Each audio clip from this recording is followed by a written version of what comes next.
Breaking news ట్విస్టులు టర్న్లు ఒకరికి మించి ఒకరు ఎత్తులకు పై ఎత్తులు సినిమా రేంజ్ లో ఊహించిన మలుపులతో రోజ్ కోటాను తీసుకుంటుంది అఘోరాల వివాదం మహిళా అఘోరి తనకు రాజేష్ నాథ్ అఘోర వివాదం మరో మలుపు తిరిగింది ఈ వివాదంలోకి మరో రెండు పాత్రలు ఎంటర్ అయ్యాయి హిందూ ఐక్య పోరాట వేదిక నేత అనిల్ బెహారాపై అఘోరి సంచలన ఆరోపణలు చేస్తుంది రాజేష్ నాథ్ అఘోరాకు ఈ అనిల్ బినామీ అని చెబుతుంది తనకు అసభ్యకరంగా వీడియో కాల్స్ చేస్తున్నాడంటూ నల్లపాడు పిఎస్ లో కంప్లైంట్ చేసింది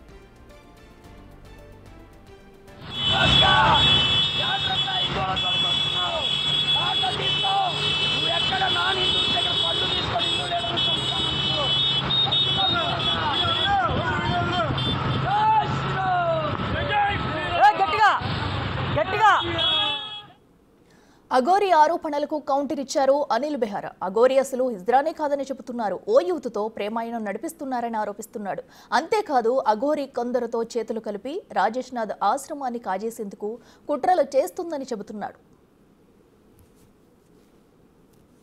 ఇంతలోనే అఘోరి ఓ యువతితో మాట్లాడిన ఆడియో లీక్ అయింది ఆ ఫోన్ కాల్లో అఘోరిని కలవాలని యువతి ఒత్తిడి చేస్తుంది తాను గురు నిలయంలో ఉన్నానని ఒంటరిగా రావాలంటూ అఘోరి మాట్లాడిన మాటలు వైరల్ అయ్యాయి ఈ మొత్తం ఎపిసోడ్ గురు నిలయం చుట్టే తిరుగుతుంది దాంతో అనుమానాలు వస్తున్నాయి చెప్పు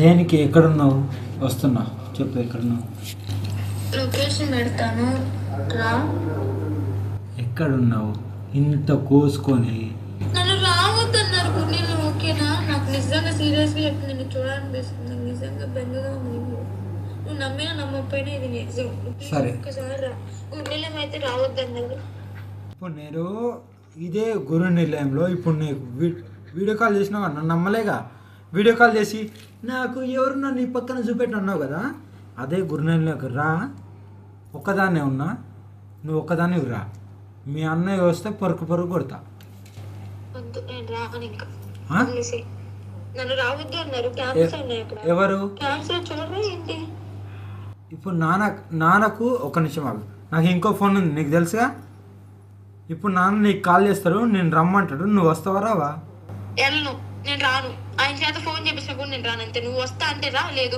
నాకైతే నిన్ను చూడాలనుంది నేను ఒక అరగంట 20 నిమిషాలు ఒక అరగంట అయితే చూడగలను అంత మించి నేను తర్వాత నా గురించి కూడా నీకు తెలుసు కదా ఏం చేసుకుంటాను సీరియస్ అంటే సీరియసే ఇక ఆ పై చూసుకో అంతే అరగంట అంటే అరగంట వెయిట్ చేస్తాను నీ కోసం అంతే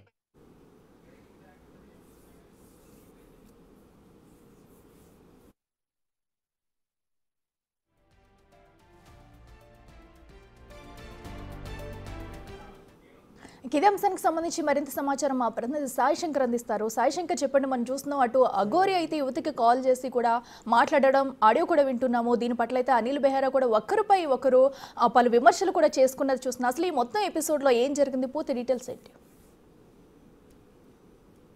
అఖిల ప్రస్తుతం మహిళా అఘోరి అదేవిధంగా తనకు సంబంధించినటువంటి రాజేష్ నాథ్ జీ అఘోరికి సంబంధించినటువంటి వివాదం రోజు రోజుకి ముదురుతుందనే విధంగా చెప్పచ్చు అక్కడ ఉన్నటువంటి పరిస్థితులు గుంటూరుకు చేరాయి ఇప్పుడు అక్కడి నుంచి గుంటూరుకు వచ్చినాయి గుంటూరులో నల్లపాడు పోలీస్ స్టేషన్లో ఈ అంశానికి సంబంధించి కేసులు కూడా నమోదవుతున్నటువంటి పరిస్థితి ఉంది అసలు ఏంటి ఈ అఘోరాలు ఏంటి ఈ ఆరోపణలు ఏంటి అసలు ఏం జరుగుతుంది మహిళా అఘోరి ఇంకో మహిళా అఘోరితో మాట్లాడుతున్నటువంటి వీడియో కాల్ కూడా బయటికి రావటం అందులో కొంత మనం కూడా గమనిస్తే ఒక ప్రేమాయణం కానీ లేకపోతే వాళ్ళిద్దరి మధ్య అసలు ఏం సంబంధం ఇద్దరు మహిళలు మాట్లాడుకునేటటువంటి వివాదం మాటల్లాగా లేనటువంటి పరిస్థితి ఇదంతా ఏంటనేది మనతో మాట్లాడడానికి అనిల్ బెహారా ఉన్నారు ఏంటి అసలు ఏం జరుగుతుంది మీ మీద ఎందుకు కేసు నమోదైంది సార్ ఇదంతా ఒక కుట్ర మీరు దయచేసి మహిళా అఘోరి అనేసి ఆ సీను అనేవాడిని సంబోధించొద్దు ఎందుకంటే అతను ఎవరైతే సర్టిఫికేట్ ఉంది అతని మీద ఏమని అతను ట్రాన్స్జెండర్ కాదు అట్లాగే మహిళ కాదు అతను జస్ట్ అవయవాలు ఏవైతే ఉన్నాయో అవి మార్పిడి చేసుకున్నారు అంతవరకు అనే ఒక ఇది ఉంది రెండో విషయం ఏంటి అంటే వీళ్ళు ఎవరైతే సీను ఉన్నాడో ఆ సీనుని వీళ్ళు డైవర్ట్ చేశారు పక్కాగా మీకు ఆ వాయిస్ లో వినబడుతుంది ఒక మహిళ అనేటువంటి ఆమె ఎవరైతే ఉందో మాట్లాడుతుందో ఆ మహిళా అఘోరి అని చెప్పుకుంటున్న సీను ఎవరైతే ఉన్నారో అతన్ని పక్కాగా వాళ్ళ ట్రాప్ లోకి తీసుకున్నారు. అంటే మాటల ద్వారానే ఇది చేసుకున్నారు అనేది అర్థమైపోతుంది. కారణం ఏంటి అంటే ఈ అమ్మాయి ఎవరైతే మాట్లాడిందో ఈ అమ్మాయికి సంబంధించి అన్న అని ఒకడు ఉన్నాడు, విష్ణు వాడి పేరు. ఆ విష్ణు అనే వాడి గురించి వీళ్ళిద్దరు అన్నా చెల్లెళ్ళని తిరుగుతూ ఉంటారు. వీళ్ళవి ఇన్స్టాగ్రామ్స్ కానీ ఏదైనా చూడండి, వీళ్ళు ఇంత లగ్జరీ జీవితాన్ని గడుపుతున్నారు అంటే, ఇంత లగ్జరీ చేస్తున్నారు అంటే ఆ విష్ణు అనే వాడి పేరు మీద అనేక 420 కేసులు ఉన్నాయి. వాడు కేసుల చుట్టూ తిరుగుతున్నాడు ఇల్లీగల్. అఘోరి ఏంటి అసలు మీరు అన్నట్టు నిజంగా ట్రాన్స్జెండర్ కాదని మీరు ఆరోపిస్తున్నారు. ఏంటి ప్రూఫ్లు ఏంటి? అసలు ఆమె అఘోరీనే అని చెప్తుంది, నేను అక్కడ ఉపాసన పొందాను అనే విధంగా వాళ్ళ గురువుల పేర్లు కూడా చెప్తుంది. అసలు ఈ వివాదాలు ఏంటి? ఎవ్రీడే ఒక చోటకి వెళ్ళటం, వివాదం చేయటం, ఏంటి ఇదంతా ఎట్లా? సార్ మీడియా స్టంట్, ఎక్స్పోజ్ అవ్వాలి. ఎక్స్పోజ్ అవ్వడం కోసం ఏదో ఒక స్టంట్ చేయాలి. రోజు ప్రతి ఒక్కళ్ళకి హిందుత్వాన్ని అడ్డం పెట్టుకొని మేము పోరాడుతున్నామని చెప్పుకుంటూ ఒక ఈ సోషల్ మీడియాలో మార్కెటింగ్ చేసుకుంటూ డబ్బులు సంపాదిస్తూ ఉన్నారు. అట్లాగే యూట్యూబ్ల ద్వారా డబ్బులు సంపాదిస్తూ ఉన్నారు. కాబట్టి హల్చల్ చేయాలనేది ఇతనిది. నేను అడుగుతున్నాను, 2014 ముందు కావచ్చు, అయోధ్య ఉద్యమం కావచ్చు, ఈ మూమెంట్ లో ఎక్కడైనా ఈ చెప్తున్నటువంటి అఘోరి పేరు చెప్పుకుంటున్నటువంటి సీన్ గాడు ఉన్నాడా? సీన్ గాడనే అంట. అతని ఆధార్ కార్డు నా దగ్గర ఉంది. 97లోనే ఎప్పుడో పుట్టాడు. 2014లో అవయవ మార్పిడి చేస్తున్నాడు, ఆ సర్టిఫికేట్ ఉంది. దాంట్లో కూడా ఈజ్ నాట్ ట్రాన్స్జెండర్ అనేసేసి ఉంది. ఈ అని ఉంది, షీ లేదు. ఈ అంటే అతను ఉంది, నా దగ్గర పక్కా ప్రూఫ్ ఉంది. నేను అది అన్ని గ్రూపుల్లో కూడా ఫార్వర్డ్ చేయడం జరిగింది, మీడియా గ్రూపుల్లో.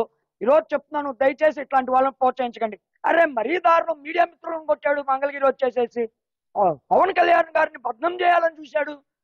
ఏంటంటే ఎంతసేపుడికి హడావుడి చేయాలి, ఎక్స్పోజ్ అవ్వాలి అని చూస్తున్నాడు. కానీ ఇందులో అర్థం కానటువంటి మిస్టరీ ఏమిటి అంటే, వీడు ఇంత హల్చల్ చేస్తున్నా, పోలీసుల్ని ఏ కొడుకులు ఆ కొడుకులని ఇష్టం వచ్చేట్టు తిడుతున్నా, పోలీసుల మీద దాడులు చేస్తున్నా, హిందూ సంఘాల మీద దాడులు చేస్తున్నా, ఇతన్ని ఎందుకు అరెస్ట్ చేయట్లేదు? ఇది $1 మిలియన్ క్వశ్చన్.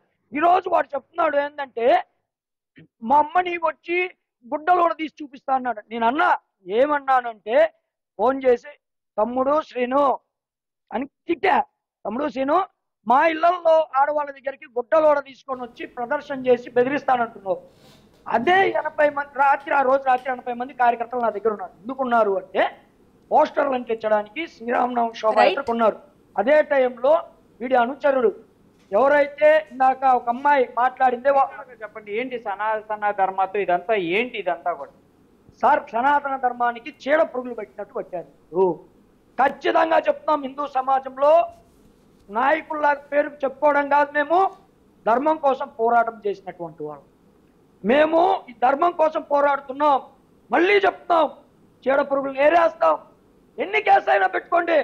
ఈరోజు 97 నుంచి ఇదే పనిలో ఉన్నాం. అనేక రకాల కేసులు అయ్యి అనేక రకాలుగా జైల్లో ఉన్నాం. ఓన్లీ ధర్మం కోసం మాత్రమే. చీడ పురుగులారా చెప్తున్నాం. ఈరోజు హిందూ సమాజం ఒక తాటి మీదకి వస్తుంది. మీ వెనకాల కొంతమంది ఉండి మీకు ఫారెన్ ఫండ్ పంపించి, నేను ఈ రోజు అడుగుతున్నా, వీడు ఈ విధంగా కారులో తిరగడానికి, ఇంత లగ్జరీగా జీవితం గడపడానికి, ఇట్లాగ అమ్మాయిలకు గిఫ్ట్లు ఇవ్వడానికి వీడికి డబ్బులు ఎక్కడి నుంచి వస్తున్నాయి? ఈరోజు ఇన్ని సంవత్సరాల నుంచి పనిచేస్తాం, మాకు అప్పులే ఉన్నాయి. కానీ ధర్మం కోసమే అప్పులు ఉన్నాయి, మాకు కేసులు ఉన్నాయి, మా మీద మా సొంత ఖర్చులతో కేసులు చుట్టూ తిరుగుతున్నాం. చెప్తున్నాం, చెడ పురుగులారా ఏరేస్తాం, ఒక్కొక్కడిని ఏరేస్తాం. ఇది ప్రధానంగా అట్లా మనం చూడొచ్చు క్లియర్గా. ఈ అంశంలో అయితే ఈ సనాతన ధర్మం అనేటటువంటి ఒక అంశం వెలుగులోకి రావడం, దీనిని అనేక మంది కూడా ఒక రకంగా చెప్పాలంటే ఎట్టుపోతుందో తెలియనటువంటి పరిస్థితులు ఉన్నాయనే విధంగా హిందూ సంఘాలు కూడా ఆరోపిస్తున్నాయి. చూడాలి మరి ఈ మహిళా అఘోరికి సంబంధించినటువంటి వచ్చినటువంటి సర్టిఫికేట్లు కానీ, వాయిస్లు కానీ, ఇవన్నీ ఏ విధంగా ముందుకు వెళ్తాయనేది కూడా చూడాల్సినటువంటి పరిస్థితి అయితే కనిపిస్తుంది. Okay, right Sai.